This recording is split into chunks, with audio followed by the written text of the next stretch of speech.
क्या चलता शुभम? ये भाई जहाँ देखो खाली ड्रीम इलेवन ही चलता। हम महीने के जवान से कुछ बतियाई तो ड्रीम इलेवन में फसल बा। तो ए भैया ऐसा समय आ गइल बा कि आज केहू के पास 2 मिनट के भी समय नहीं खे कोनो काम या कोई चीज बतियाएला। सब लोग आदमी ड्रीम इलेवन में ही पूरा फंस गइल बा।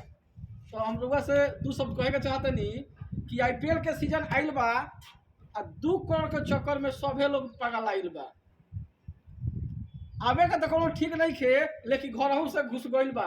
अरे भैया आईपीएल के सीजन आइल बा आ 2 करोड़ के चक्कर में सभे लोग पागल आइल बा। टीम लगावस लोग डेली, यानी टीम लगावस लोग रोजे। इंडियन प्लेयर के छोड़ी विदेशी प्लेयर भी चुनाइल बा। आ देख ली 2 करोड़ के चक्कर में सभे लोग पागल आइल बा। सूते के समय भी ड्रीम इलेवन के सपना आइल बा। आ 2 करोड़ कैसे जीते कि घरे घरे भाड़ा भखाइल बा। आ का कही केकरा के ली आ केकरा के छोड़ी ओहू में माथा पाक गइल बा। अरे भैया आईपीएल के सीजन आइल बा आ 2 करोड़ के चक्कर में सभे लोग पागल आइल बा। रैंक के चर्चा होला डेली।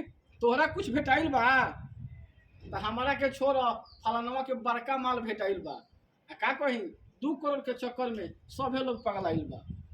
सुतत उठत ड्रीम इलेवन मन में समाइल बा। हमार कहिया किस्मत जागी भगवान से प्रार्थना भइल बा। आ देखी आईपीएल के सीजन आइल बा 2 करोड़ के चक्कर में सभे लोग पागल आइल बा। अब का चाही भोजपुरी में भी कमेंट्री भइल बा।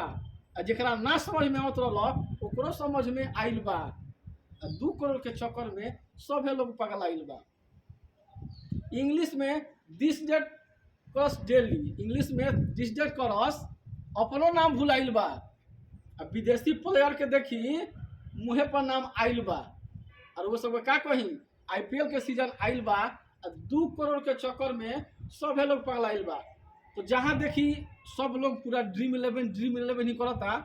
आ 2 करोड़ केकर होई वो तो हम ना बताएं, लेकिन कोशिश वो सब करी कि ड्रीम इलेवन से हम भी कुछ जीती।